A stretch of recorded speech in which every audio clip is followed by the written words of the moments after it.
बोला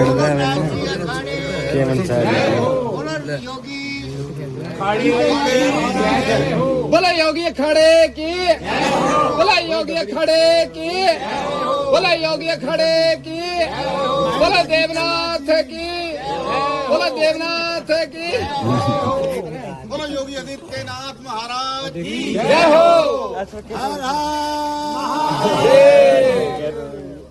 हर घर घर भगवा छाएगा, जोगी राज आएगा।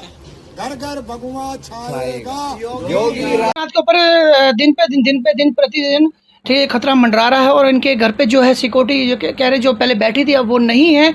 तो इसका कारण भी बाबा जी से पूछ लेते हैं क्या मामला। बाबा जी पूरा मामला क्या है बाबा जी? अभी कुछ दिन पहले दिख रही आपको धमकी भी आई थी और सिक्योरिटी भी बिठा दी गई थी। अब आप कह रहे हैं कि सिक्योरिटी नहीं है। अब कि क्या मामला है जी पूरा?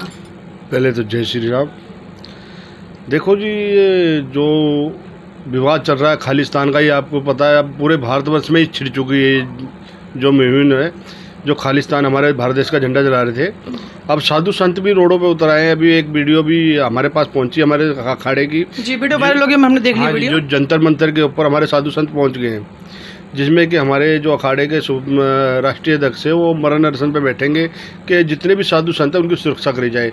खाली बाबा देवनाथ जी नहीं, जितने भी हमारे साधु संत हैं पूरे भारतवर्ष के अंदर ही ये नोट संदेश पुजाया जा रहा है। जो भी खालिस्तान का नारा लगा रहा उसका विरोध करा जा रहा है। बाबा जी जैसे ही आपको धमकी आ रही है कि आप सिक्योरिटी के लिए कर रहे हैं? नहीं, मेरे को कोई सिक्योरिटी नहीं चाहिए, ना मेरे को कोई पुलिस प्रशासन का मैंने मांग करी है। ऐसी मैंने मांग करी है जो हमारी फैमिली है उनको जान मान का खतरा है तो उनको सुरक्षा प्रदान करिए। बाबा जी वैसे अगर देखा जाए अभी थोड़े दिन पहले देखा था सिक्योरिटी भी लगी हुई थी आपकी और आप कह रहे हैं कि सिक्योरिटी अब हटा दी गई है, क्या बात है? देखो उस विषय में तो अपन क्या कह सकते हैं, ये तो पुलिस प्रशासन के उनकी जिम्मेदारी बनती है, वो बिठाए ना बिठाए। मैं पर्सनली तो सिक्योरिटी उनसे मांग नहीं रहा, पर मेरे परिवार को खतरा है, वो उनकी ड्यूटी बनती है। बिठाएंगे जब भी ठीक है, नहीं बिठाएंगे जब भी। क्या आपको पुलिस प्रशासन का सहयोग नहीं मिल रहा है? देखो, पुलिस प्रशासन का सहयोग आपको बता ही रहे हैं। 2-4 दिन से जो सुरक्षा नहीं बैठ पा रही, उसके बीच में कुछ भी घटना होती है तो उसका जिम्मेदार कौन होता है? यानी सनातन की आवाज़ उठाना, अपने देश के हित में आवाज़ उठाना, हम गुनाह कर रहे हैं। जो भारतीय राष्ट्रीय ध्वज है वो पूरे भारत का है, जो इस भारत देश के अंदर नागरिक रह रहे सब क्या है। तो जो कोई संत आवाज़ उठाता है तो उसके लोग बेरी हो जाते हैं। कोई पॉलिटिशियन आवाज़ उठाता है उसका कोई बेरी नहीं होता, उसको राजनीतिक मुद्दा बनाकर खुश हो जाते हैं लोग। पर जो संत समाज आज के टाइम में आवाज़ उठा रहे हैं हर एक घटनाओं के ऊपर, तो उस घटना को जो सरकार है वो क्यों नहीं गंभीर रूप से देख रही? नहीं, जो चौकी इंचार्ज हैं वो उन्होंने तो ऊपर लिख के भी दे दिया है, आपकी सिक्योरिटी के लिए, आपकी सुरक्षा के लिए भी दे दिया है। तो इससे ऊपर क्या चाहते हैं आप? नहीं, मैंने तो सुरक्षा की मांग ना तो मैं कल कर रहा था ना अभी कर रहा था ना। मैं देखो, मरना तो एक दिन है। आज सुरक्षा के बीच में रहने के बाद भी मैं मर जाऊंगा तो कोई गारंटी थोड़ी ना है। दूसरी बात मैं ये कह रहा हूँ, हमारे सनातन धर्म का, हमारे राष्ट्रीय ध्वज के कारण कोई भी अपमान करता है तो कोई भी प्राणी उठता है तो उसको सरकार को भी देखना चाहिए। और श्री सुरक्षा की बात, सुरक्षा के बीच में ही बंदा मर जाता है। एक मशहूर सिंगर था पंजाब का, सिद्धू मूसेवाला, वो सुरक्षा के बीच में ही था बेचारा, वो मर गया। बड़े बड़े जो देश के प्रधानमंत्री रहे, MP MLA भी मर जाते हैं सुरक्षा के बीच में। मैं एक छोटा सा संत हूँ, मैंने तो कभी ऐसी मांग नहीं करी हाँ भाई मेरे को सुरक्षा दे या गनमैन दे, ऐसा कुछ नहीं। पर मैं बोल रहा हूँ मेरी फैमिली को सुरक्षा दी जाए। मेरे को अपना डर नहीं है पर फैमिली का डर है, क्योंकि देखो मेरा काम है प्रचार करना। मैं प्रचार करते कहीं चला गया, ऐसा तो नहीं तो सारे मेरे प्रेमी मिलेंगे, उनके बीच में कोई विरोधी मिल गया, कोई मार गया, चलो तो परमात्मा के हाथ में। पर मेन बात है परिवार की सुरक्षा।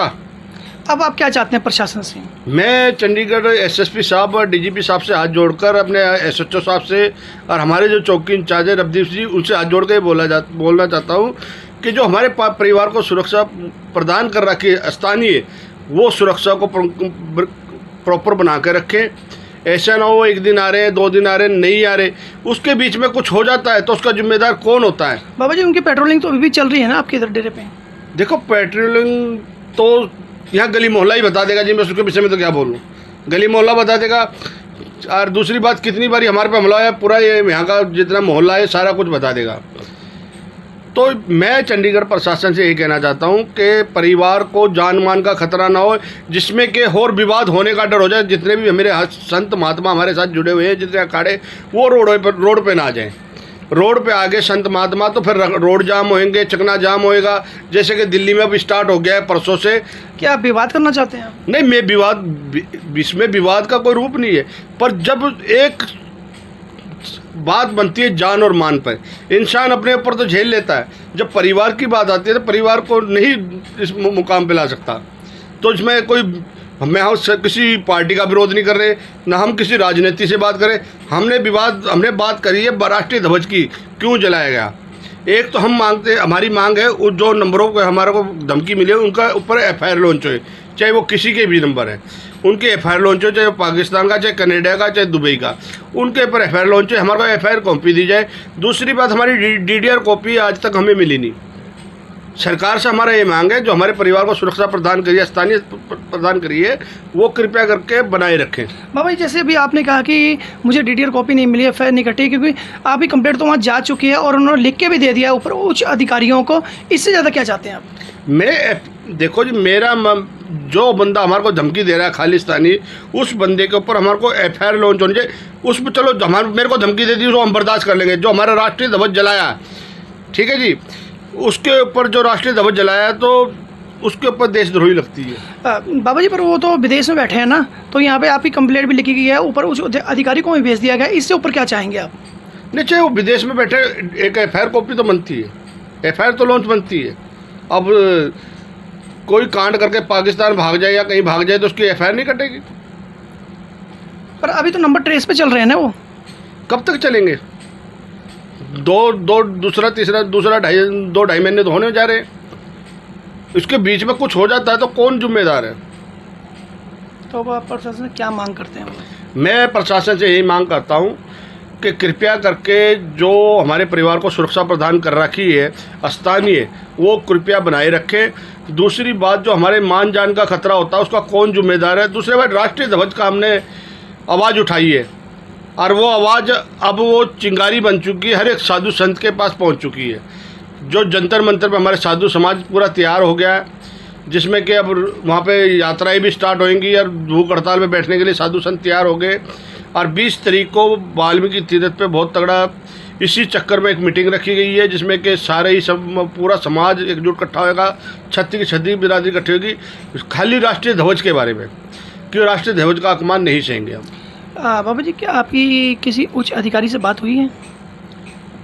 मेरी हाँ जी उच्च अधिकारी साहब से बात हुई थी। हम अपने SSP हेडक्वार्टर भी गए थे, तो उस समय मैडम थोड़े बिजी थे मीटिंग के अंदर, तो SP मैडम भी पास गए, तो वहाँ पे SSP मैडम भी थोड़ी बिजी थे, तो उस अधिकारियों ने हमारे से ऐसी कोई बात नहीं की। नहीं, वैसे सहयोग मिल रहा है पुलिस प्रशासन का? देखो, पुलिस प्रशासन का धन्यवाद कर रहे हैं जो हमारे स्थानीय सेवा हमारे परिवार को दे रहा है, कि उसके लिए हम पूरे दिल से, पूरा साधु समाज उनका तहे दिल से धन्यवाद करता है। जो हमारे चौकी इंचार्ज रणदीप सिंह है, उनका बहुत तहे दिल से, और SSP साहब और मैडम जो हमने DGP साहब उनका।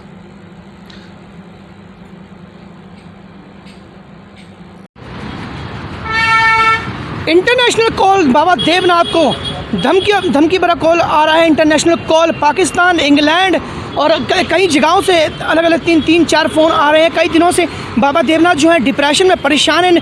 बाबा देवनाथ को लेकर और परिवार को लेकर मारने की जो धमकी दी गई है, इस मामले को लेकर हम दड़ुआ चौकी में आए थे और यहाँ के जो इंचार्ज साहब है, अभी उनसे वार्तालाप हुई है। उन्होंने ये कहा है कि उनके घर की जो घर में सिक्योरिटी बिठा दी गई है और वो जो डेरे पे है जो गश्त बढ़ा दी गई है। अगर अभी जो है नंबर ट्रेसिंग पे लगा दिया गया है, जैसे ही पता लगेगा सख्त से सख्त कार्रवाई करेंगी पुलिस, चंडीगढ़ पुलिस।